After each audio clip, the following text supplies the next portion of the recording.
Welcome to the Industry Insider, brought to you by PromoCorner. Each week, promotional product professionals Meg Erber, Jeff Franklin, and Stephen McFadden, along with special guests, will discuss industry news, trends, and events with a focus on educating the promotional products industry.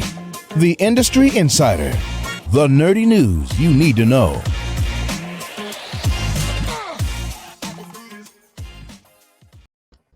Welcome to another episode of the Industry Insider, your promotional products podcast where you can get all the nerdy news you need to know about. My name is Jeff Franklin, National Accounts Manager with Headwear USA, and I'm joined today by three other lovely folks. But as you're well aware, before we get to them, we're going to talk to you about our good sponsors for today. Good friends over at PromoShow.com. Guys, it's the entire industry virtually. I don't know if you knew about this or not, but look, they've got a show coming up in August, but now is the perfect time to start looking at ways to show your clients how they can show appreciation. You got to join Promo Show on Tuesday, August 30th from 11 to 3 Eastern to attend the holiday gift theme show. Distributors can register by clicking on the holiday gift banner at promoshow.com, and suppliers can reach out to sales at Promo Show if they'd like to get help reserving a booth. There's going to be education, entertainment, giveaways throughout the day, so be sure to check it out on August 30th between 11 a.m. and 3 p.m. Eastern. Distributors go to promoshow.com and click on the holiday gifts banner to register, and suppliers email sales at promocorner.com if you're interested in getting a booth, and you should be. Promoshow.com, the entire industry virtually. Why don't we say hey to Meg Erber. Meg Erber, how are you doing today? I'm doing great. I mean, we're pre-recording this week because Wednesday I actually start our new product preview, so I'm going to be in meetings all day.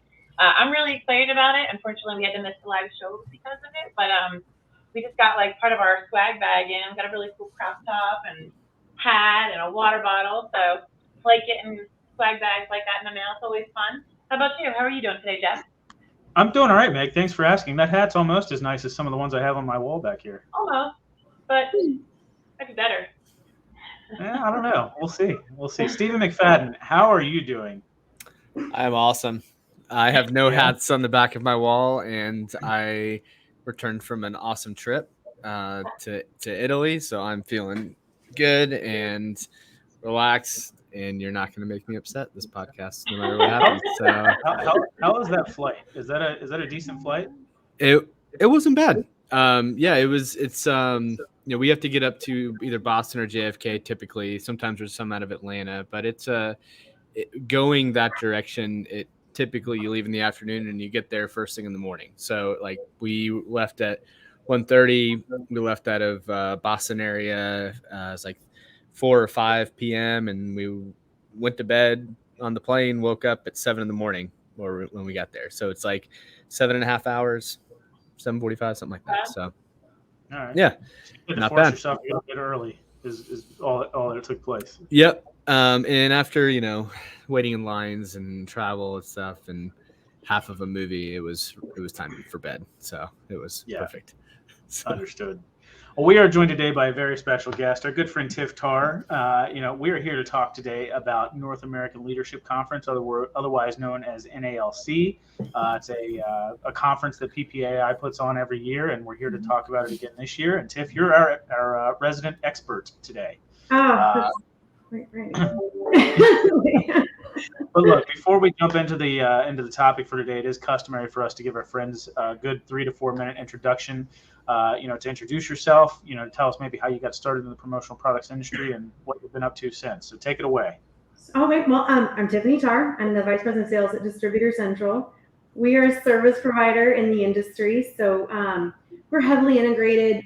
At a foundational level, we have a product search, order management, both the supplier side and order management solution, website solution for both suppliers and distributors. And then we're heavily involved in things like promo standards. So our biggest initiatives over the last couple of years, we've been able to generate the endpoints and the product data configuration for about 400 suppliers, and it helped them achieve promo standards for them, where they would not probably have had the internal IT staff to be able to achieve that product data, those product data standards. So we were able to do that through their product information from DistributorCentral. I've been at DistributorCentral 15 years now, which wow.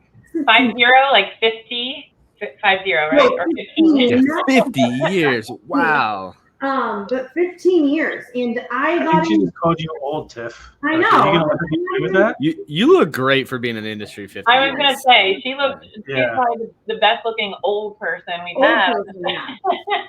person, but I got into the industry by accident. I was in the training and development industry, and I was just looking to leave. I had a business coach that was just going to kind of plant me at DC for like a little bit, and I was going to just like kind of hang out for like a year, and that was a long time ago, and I just haven't left. And I'm still here.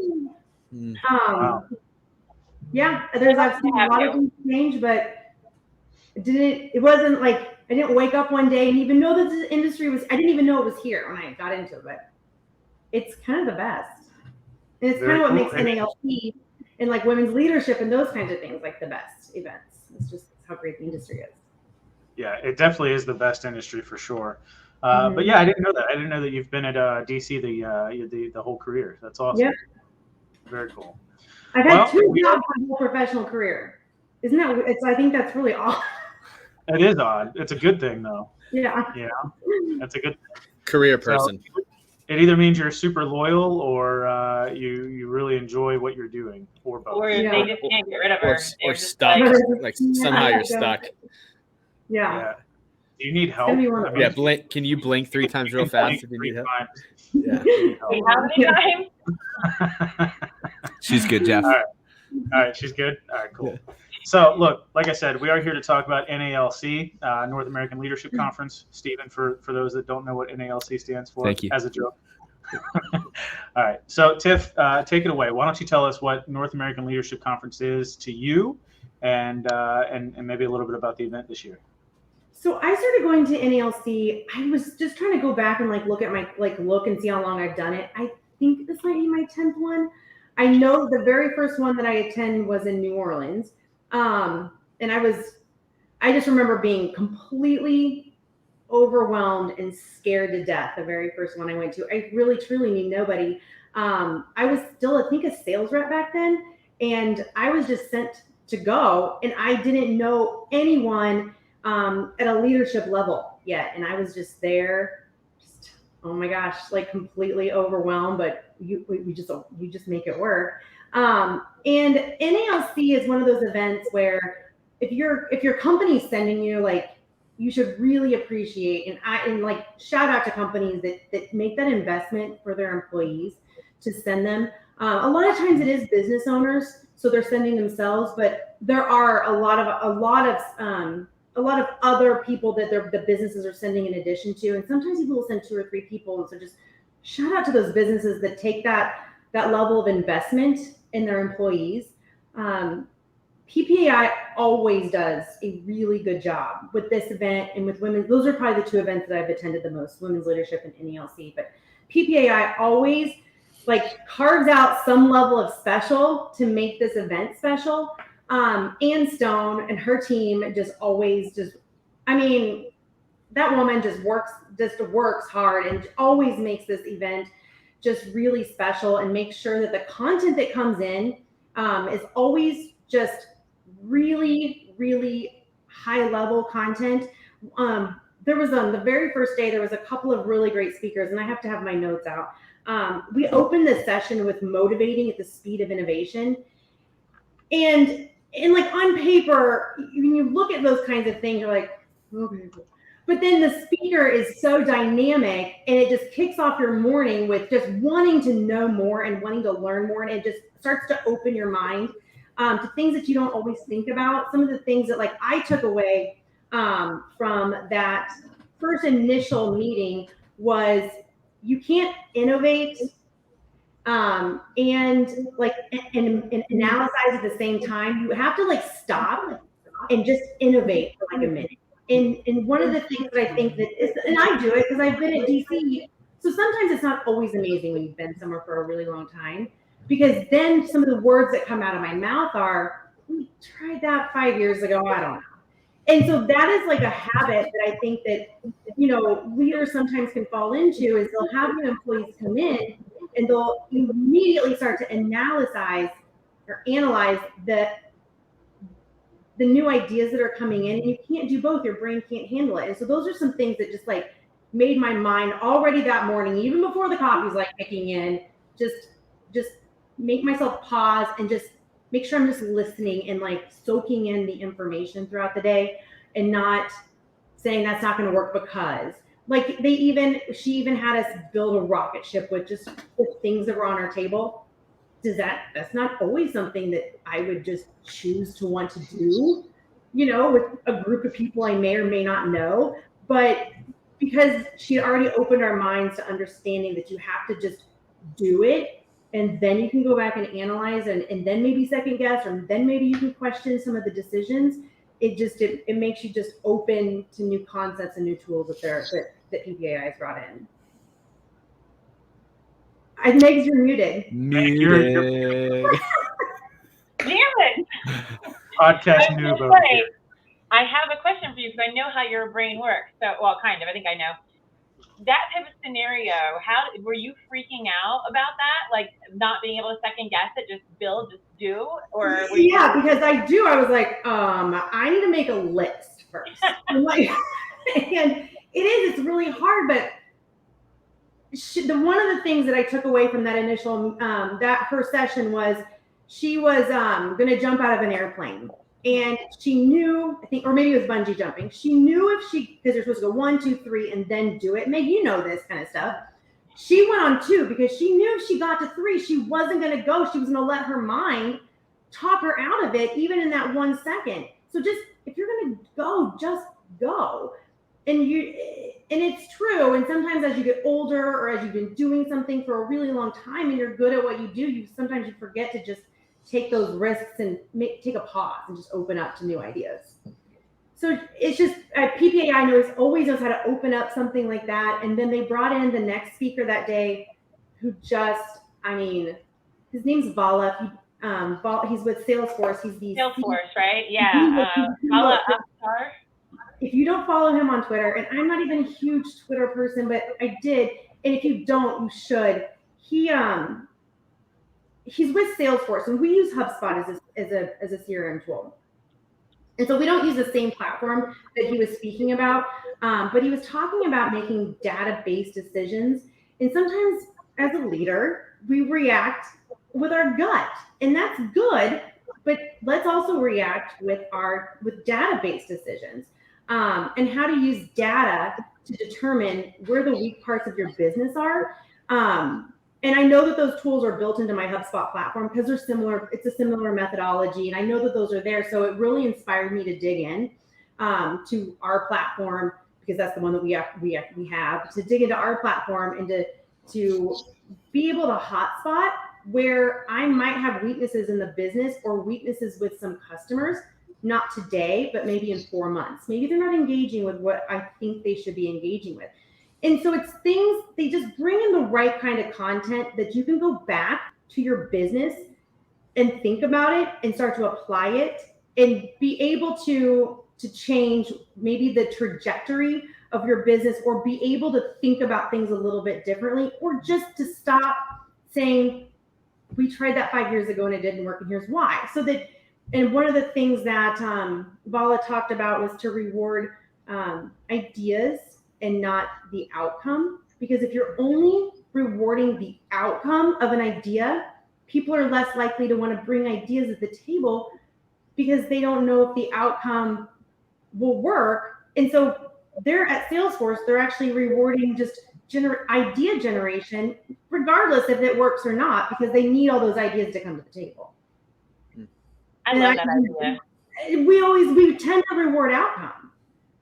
So I listened to a podcast once with Michael Scott Cohen of Harper Scott, and I think he said something along those lines, like right when COVID hit, they were about to start a new project, but everything was dead, right? So then they forced everyone to like work in these groups of like 8 people, whatever, and just come up with ideas, like what will be our next source of revenue. And when you start doing that, and like you really get these different brains together, this magic happens. So yeah, I do follow him on Twitter, and I did put we're gonna put that up on the screen so people can follow him.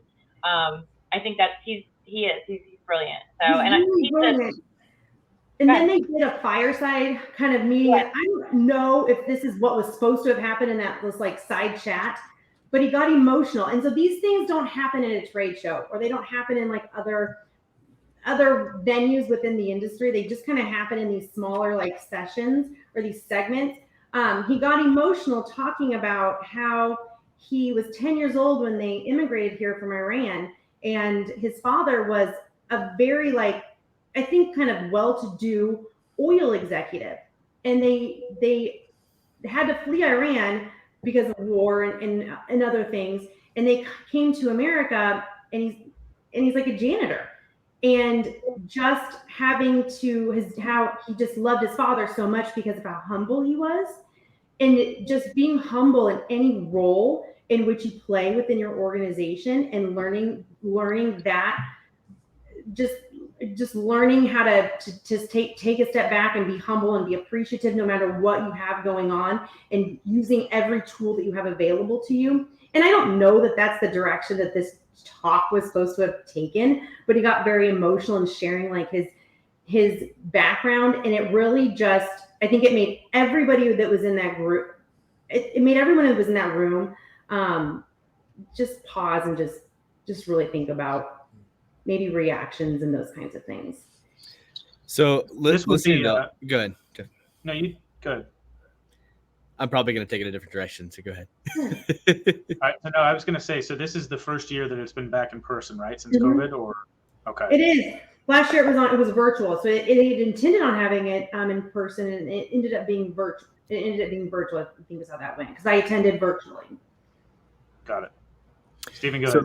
Yeah, so hearing all the points, like my brain's just like working already, like I had exhibited at a Spark Notes version of the conference, so I'm writing it all down. So taking a step back, NALC, is this for everybody? Is it, how often does it occur? Is it meant for certain groups of the people in the industry, or like who do you see there who can attend? So it's and I could be wrong, and I'm willing to be wrong, but I believe that it's typically marketed towards like your leadership teams, like your vice presidents, your CEOs, your owners, your director level individuals within the industry. I believe, and like typically this year, and I could be a little bit wrong on my numbers, there was about 90 of us. And traditionally there's usually, I think, about 125. So it's just like a little bit smaller this year. And I think that was just because of national trade shows. There was a ton of things happening last week, And I know, like on paper, it's like, well, dang it, there wasn't as many. But I thought it was okay, because it really created this environment or this place where you had to engage and have a conversation with every single person that was in attendance. And it's conversation, and it's time with someone, and I met some people that I've never met before. If you don't know Brad and Mitch Kaiser at Kaiser and Blair, oh my gosh, hilarious. Like I would have met them anywhere else, and they'd never been to this like event before. But I mean, game changer, they were so funny. And you meet people like that always at a big show, or it's just Megan, like at Women's Leadership, it's just so intimate, and you just get this one-on-one time where you can build a relationship, and then you know that person, and you can keep following up and continue to know them, and continue to reach out and just build a business relationship once you've had an opportunity to get to know them like at a human level, I guess. So I'm looking at the articles that have come out afterwards. One of the main topics that I'm seeing was really big this year was sustainability. I love that. I know Denise Casheru, PromoCare's board director. She's on the PPAI board I love that. Was she the one that did that session? So she was in that session, and I don't know her. I'd never met her, and I was just sitting at my table, and she was talking. And I was like, dang, this woman's smart. Like, she is sharp. And I was thinking, and she came back and sat down at the table. She was sitting at my round table, but I didn't really know her. But she came back and sat down at the round table when she was done. And I was just like thinking, thank goodness this woman is in our industry, because sustainability doesn't always like play into what I do day to day. But thank goodness that this woman who is just so smart about this and has such a passion about it is in our industry, and she's got this level of information and education that she can share with the industry. So she was on that panel, and then Salesforce's marketing buyer that buys products was on that panel, and then Megan Fire. And so the three of them got to do a panel on the three different components of the buying chain, and what it means to the end buyer, and how, you know, the Salesforce marketing team thinks about sustainable products and how they go to their distributorship and tell them the kinds of things that they need to have, and then how Denise goes to her supply chain and how they filter down to suppliers that have sustainable products. And, you know, she's like, don't just make your sustainable product eco-friendly. Like, she's like, make it more than that, because it is more than that. And to be able to tell that story, especially for sometimes, you know, your presidents and your executives that don't always get involved in the marketing or hear it that way, it's just a really good message. But I didn't know her. I'm so thankful I do know her, because she is sharp, and I'm just so thankful for it. So Tiffany, now that you've gone for like the last 10 years or so, like what is it that you think that keeps the content so fresh and engaging? Because you did say that they do particularly like to do something different, so that you're not, you know, going back year after year saying, oh yeah, we just talked about that, you know, however long ago. What is it you think, like, where's the magic? Like where does that come from, you think? I personally think Ann Stone's magic, but I think that the content is typically, in my opinion, if I look back over the years, it has been very in line with what's going on either within our industry or within the world as a whole. So things that are going on right now in the world is everyone's having to do more with less. Everyone's having to work harder and faster. Technology is a driving factor in how you make decisions, or at least it should be. Innovation's really key right now. Everyone's having to think about their business and how they can present themselves differently. The way that we went to market 5 or 6 years ago isn't necessarily going to be the way we go to market now. And there's been things that have occurred because of COVID, and just, you know, maybe more people aren't in their offices as much. So we have to figure out different ways to connect and reach people. And so I think PPAI aligns the content with what's going on in the world and what's going on within the industry. So it was a little, it was a little tech heavy. There's not tech heavy. I don't want to say tech heavy. Even if the content was more of a soft skill, there was a technical component to it, which I think is great, because I think that you always want to sell competitively and then use technology to continue to back up your sales. Understood. That's one thing I will say PPAI has always amazed me with, is how good they are at sourcing their keynote speakers. Like you mentioned, the guy from Salesforce, but like some of the events that I've been to where they've done some really awesome keynote speakers, like Jess Ekstrom, Dan Nevins. I'm blanking on his name, but the guy from Gemline that did all the tech stuff. Meg, I think you know him, right? Jonathan Isaacson? Yeah. Yes. Okay. So, I mean, they've done like just some incredible sourcing of really great keynote speakers. So, I mean, if you ever have the opportunity to go to one of PPAI's events that's a little bit more niche, or, you know, smaller, intimate atmosphere, like an NALC or an LDW or something like that, you should definitely go and get the opportunity to do that, because it's always worth it for. And then they brought in like Mike Pfeiffer with ASB. He has got a wealth of knowledge in cybersecurity. Yeah. I'm probably a huge cybersecurity risk factor for our organization. So like things I've done a test drive in the parking lot. Don't open those emails, guys. Like, this is why this is important. You know, and it's like he's in our industry, and he's also a wealth of knowledge. So they find people that are just in our industry, and they bring those people together. And Kate with handstands. So they're also doing a really good job. Not handstands. Kate with Raining Rose. She's a big HubSpot user. So we were talking about Salesforce, and so they're building out like resource teams, or just like knowledge-based teams. So just like me, and or if I had a question, she's can be a resource to me, and she's in our industry for HubSpot and in Salesforce and in NetSuite. Those are like PPAI is just doing a really good job at building out like community groups of people that have knowledge in different areas that are outside of our industry, but we can all use each other as a resource, which is great. I thought I was on an island by myself, with HubSpot, integrations and those kinds of things. But there's other users out there within our group, within our industry. Yeah. Sure. I'd like to add one last thing, Stephen. If you and I had gone, we would have gotten 14 math points. Oh, MAS points? Yeah. I didn't even put my Some of us already have it. You know what I mean? So that's why I was talking to Stephen. I mean, you guys just need to get on my level. You know, Meg, all those points though would just be gravy points. I'm done with my electives, so I just need the that one, right? I only need one too. I just didn't know what I need. Like you only have one. What, Meg? You don't even have your CAS yet. Yeah. I forget about it. I didn't even put mine on my little tag.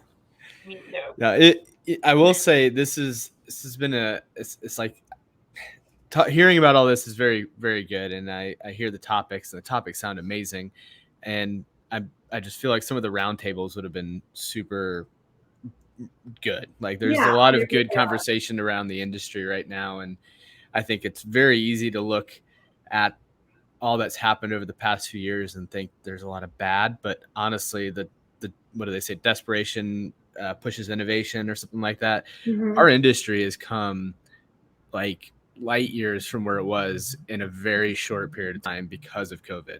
And I know it's hard to say that, but it might have been the push our industry really needed.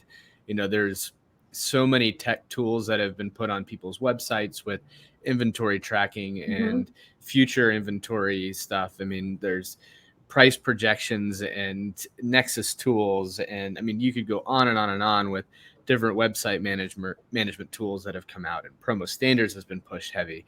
So it's interesting to see how in such a short period of time, the stuff that we would have used years ago, like got pushed to the front, and our industry has kind of elevated itself. Right. And I think there's been a lot more collaboration too. Yeah. I don't know, everyone that was there. And one of the best things about some of these smaller things like LDW, I loved LDW when I was going to LDW. I love women's leadership for that. And I love NALC for that, is because it's a smaller segment of the industry, and you really get to drill down and focus. You really get to focus, and you really get to know some of the very best in the industry. And you get to spend time with them without the noise of getting to the next thing, because you're all in the same meetings together, and you can kind of take a break together and then move to the next meeting together. And it's just like a really dedicated and focused time. And even people that I've known for years, you get to spend just like that extra 20 minutes in a break or at a lunch, and you get to sit and have lunch with them, and it's quiet, and you can just have a lunch, and it's just it makes collaboration, and it makes getting to know someone at a different level just better, I guess. Yeah. So I know this event just took place, but you can already sign up to be notified for NALC 2023 if you go to the website that's strolling across the banner now, or you can just be smart and Google PPAI NALC. That's the much easier way to get to the address. But just wanted to put that out there. If you guys want to get information for next year's NALC, go check them out and take care of that. But look, really appreciate you guys tuning in. Tiff, thank you so much for joining us today to discuss NALC and just let us all know what we're missing out on, and to give us all a little bit of FOMO. Might even have a couple more people attending next year. Who knows? Yeah. So look, if you guys did enjoy, it's brought to you by our good friends over at Promo Show. You've got to make sure that you check in. It might only be August, but it is definitely the perfect time to start looking at ways to show your clients how they can show appreciation. You got to join Promo Show on Tuesday, August 30th from 11 to 3 Eastern to attend the holiday gift themed show. Distributors can register by clicking on the holiday gift banner at promoshow.com, and suppliers can reach out to sales at PromoShow if they'd like to get help reserving a booth. There's going to be plenty of education, entertainment, and giveaways throughout the day, so be sure to check it out on August 30th between 11 and 3 Eastern. Distributors go to promoshow.com and click on that holiday gifts banner to register, and suppliers email sales at promocorner.com if you're interested in getting a booth. Promoshow.com, the entire industry virtually. Tiff, like I said, thank you so much. Really appreciate you. Thanks for coming on and just sharing all the knowledge about NALC. Thanks, all right. Tiffany. Take care, guys. Till next time. Bye.